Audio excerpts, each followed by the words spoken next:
Hi, I hope you guys are keeping well. So this is the first class for this year's batch 2021-2022, and we are starting. I'll start with a short poem, "A Tiger in the Zoo," written by Leslie Norris on page number 29.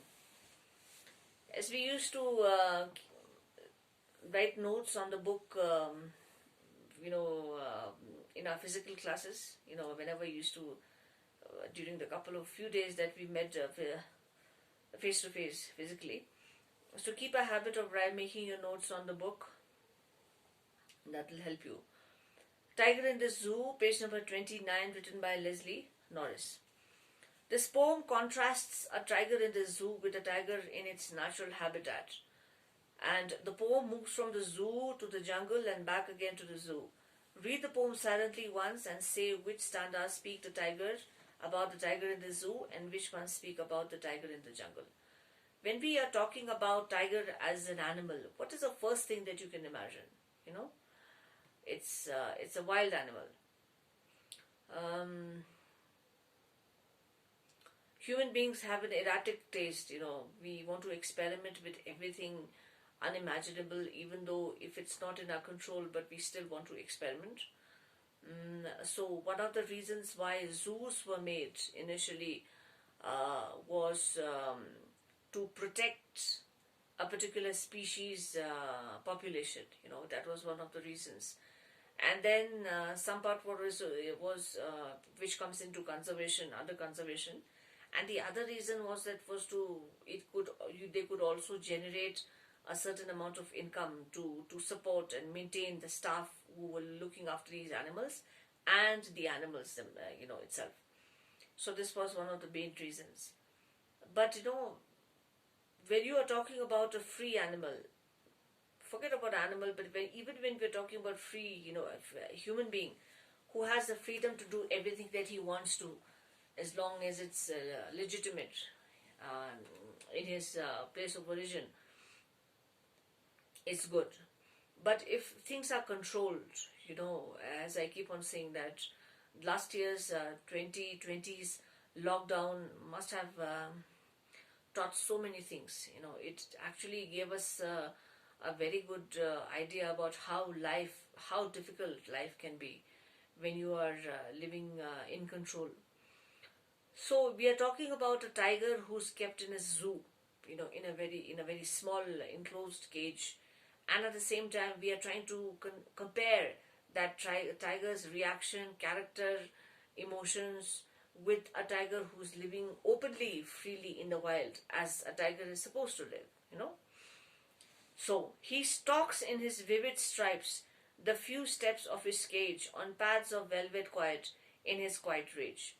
So the poet is trying to say is that this is the first situation is when the tiger is in a prison, in a cage. If you have visited a cage, you will see that a cage is a closed iron cage, and this cage is made of iron bars, rods. So, and it's very easy to view the tiger from all parts, all sides, and then you will see that. And when you are crossing or when you are passing the tiger, you will see that you will get a very good opportunity to view the tiger at a very close point. That is the plus point of meeting a tiger in the zoo. Whereas if you're in the wild, I don't think you would love to experiment that kind of situation. He stalks in his vivid stripes. Understand? So he is referred to, again, poetic license. We usually don't use he or she for animals, but in poetry it is okay. You call it poetic license. Stalking. It looks as if he's walking continuously. Here in this reference, it is referred to the tiger who's walking continuously from one point to another, from here and there, here and there, here and there.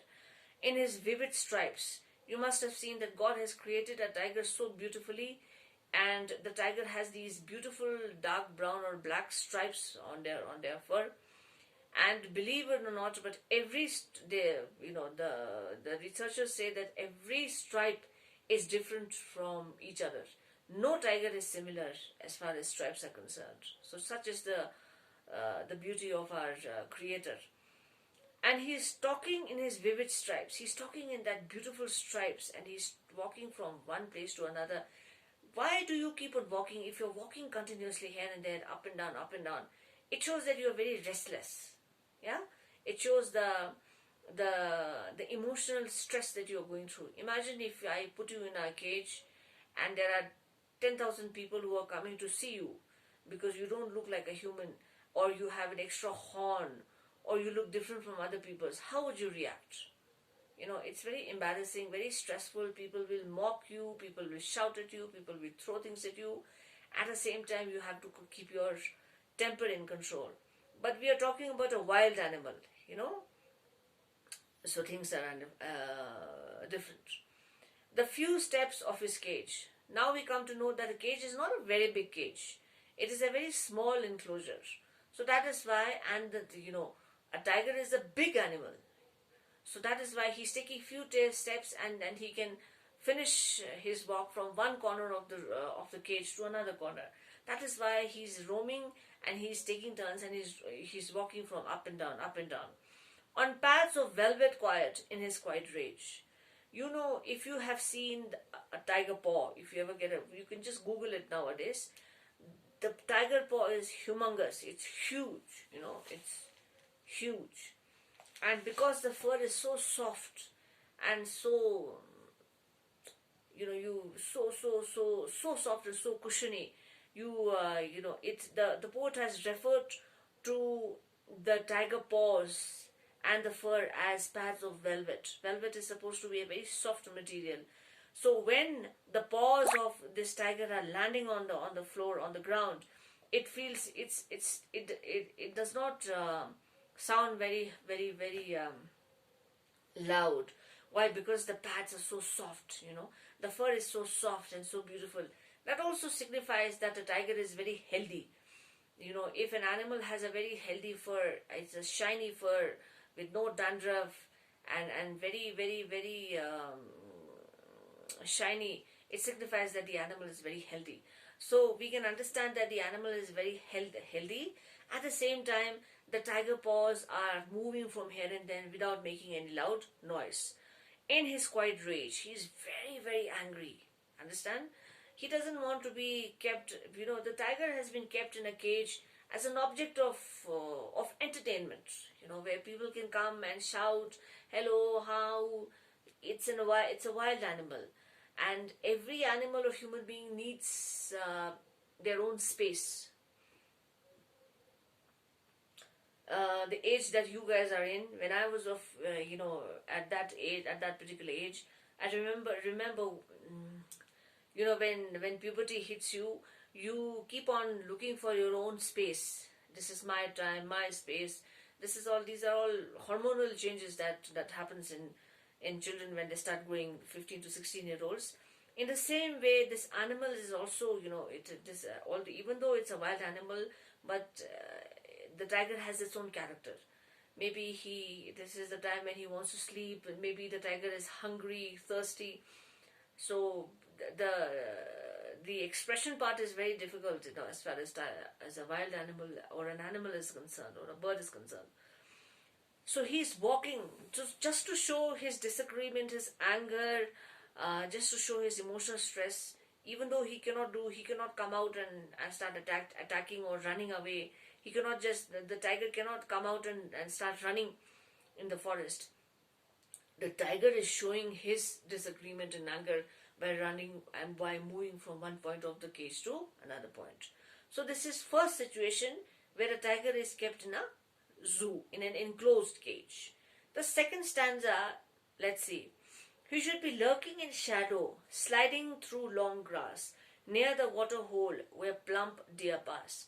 The second stanza is the second situation where the tiger is living in a jungle as it is supposed to, as a wild animal is supposed to, as God put them in a jungle. So the first stanza is where the tiger is in a cage, in a zoo. The second stanza is where the tiger is in in the forest, in the wild, in open, freely, living freely. Let's see. He should be lurking in shadow. So this is a time when he is lazing around, after a heavy meal, after a good hunt.